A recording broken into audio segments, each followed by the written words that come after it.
सिवनी में जबलपुर लोक आयुक्त ने एक बड़ी कार्रवाई को अंजाम दिया है। एक किसान से यहां अपर कलेक्टर के बाबू ने रिश्वत मांगी थी। किस एवज में मांगी थी, इसी पर हम उस किसान से जानना चाहेंगे। किसान संतोष सिसोदिया यहां मौजूद हैं। क्या पूरा प्रकरण था, किस तरीके का मामला था, क्या रिश्वत और कितनी मांगी गई थी और किस एवज में? जी, जामुन के वृक्ष मेरी मेड़ में 12 नंबर लगे हैं, जो कि 12 नंबर कॉलम में दर्ज हैं। फलते फूलते वृक्ष हैं जिनको मैंने नहीं काटा हूँ। किसी विरोधियों ने मेरे खिलाफ शिकायत कर दिए थे, तो वहाँ एसडीएम साहब के यहाँ, वहाँ से बाबू मेरे से रंजिश रखता है एसडीएम साहब का, आशीष नाग, तो उन्होंने गलत ऑर्डर करवा दिया था। तो उसको मैंने चैलेंज करके अपर मैडम के यहाँ अपील किया था, क्योंकि मेरे ऊपर अपराध सिद्ध नहीं है और मेरे को पूरा जुर्माना करवा दिया गया था एसडीएम साहब के यहाँ 6000 का। किस तहसील और किस एसडीएम कार्यालय का मामला? जी, मैं छपारा तहसील के चमारी सर्किल का किसान हूँ। भटमतरा ग्राम पंचायत है मेरी, हल्का नंबर 33 है, और छपारा से बखारी मार्ग पर मेरा खेत है। और वहाँ जामुन मैं बेचता भी नहीं, लोगों को खाने देता हूँ बढ़िया। तो वहाँ पर वृक्ष लगे हुए हैं जिसकी गलत ऑर्डर हो गया था एसडीएम साहब के यहाँ लखनऊ। तो मैंने अपर कलेक्टर जो लिंक कोर्ट लगती गुरुवार को वहाँ पर लखनऊ में, तो वहाँ की अपील में 18/6 को ऑर्डर के लिए केस लगा था। जो अपने पक्ष में ऑर्डर करने के लिए तिवारी बाबू ने बोले कि मेरे से खुद बोले कि शनिवार को घर आइए, कुछ पैसे की अगर व्यवस्था बनती है तो हम आपके पक्ष में ऑर्डर करा देंगे। तो मैं इस बात की शिकायत, मैं मतलब रिश्वत से बहुत, करप्शन से बहुत नफरत करता हूँ।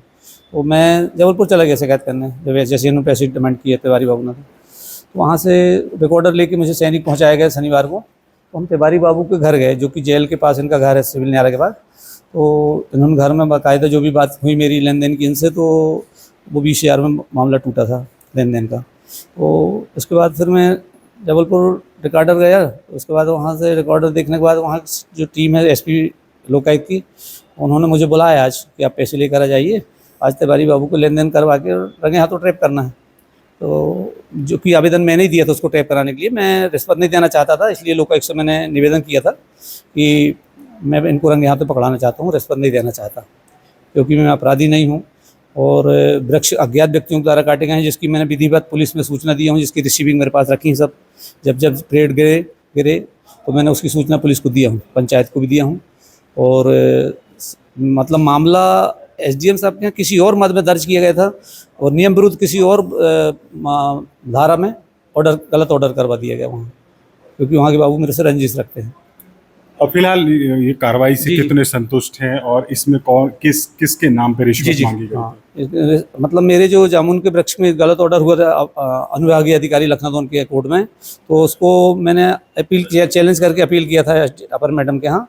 तो वहाँ के बाबू ने उस मामले को अपने फेवर में ऑर्डर कराने के लिए मेरे से मांग किए थे, जिसमें मैं पैसा नहीं देना चाहता था। और ऐसे करप्ट बाबू और रिश्वतखोर बाबुओं के ऊपर कार्रवाई, कड़ी कार्रवाई होना चाहिए, इनको जेल होना चाहिए और जितनी कड़ी सजा हो सके तो उनको मिलना चाहिए सजा। बिल्कुल, ये थे संतोष सिसोदिया, जिन्होंने लोक आयुक्त में शिकायत की थी। लगातार मध्य प्रदेश में भ्रष्टाचार के मामले सामने आ रहे हैं और लोक आयुक्त लगातार कार्रवाई कर रही है और यहाँ पर जो अपर कलेक्टर के बाबू हैं उनको रिश्वत लेते हुए रंगे हाथ पकड़ा है। फिलहाल इस पूरे मामले पर लोक आयुक्त की जो टीम है उसने जो कार्रवाई की, उनसे भी हम जानना चाहेंगे क्या कुछ पूरा मामला है। ये आवेदक जो हैं संतोष सिंह सिसोदिया जी हैं, उन्होंने लोकायुक्त कार्यालय जबलपुर में शिकायत की थी वो कि उनका ग्राम गंगा डाना जो तहसील छिपारा में आता है, उसमें उनकी पैतृक ज़मीन थी, जहाँ पे उनकी ज़मीन में कुछ पेड़ जामुन के और कुछ अन्य वृक्ष लगे हुए थे, जिसके पेड़ों को किसी ने अज्ञात व्यक्ति ने काट लिया था, जिसकी शिकायत उन्होंने थाने में की थी। लेकिन उनके विरोधी पक्ष ने उसकी शिकायत एसडीएम कार्यालय लखनऊ में की थी, जिसमें उनके अगेंस्ट में निर्णय हुआ था, जिसकी अपील उन्होंने एडीएम कार्यालय छपारा में की थी। उसकी सुनवाई चल रही थी और उसमें वहाँ पे जो एडीएम लखनऊ है, वहाँ पे पदस्थ माधव प्रसाद तिवारी जी हैं रीडर्स, उनके द्वारा उनसे मामले को सेटल करने के लिए 30,000 रुपये की मांग की जा रही थी। बाद में वो 20,000 रुपये के लिए मान गए। आज जिला सिवनी में एडीएम कार्यालय के परिसर में उनसे 20,000 रुपये रिश्वत लेते हुए रंगे हाथों पकड़ा गया। सर और भी नहीं, अभी जांच का विषय है, जो भी आगे जांच होगी इन्वेस्टिगेशन के दौरान जो भी रहेगा।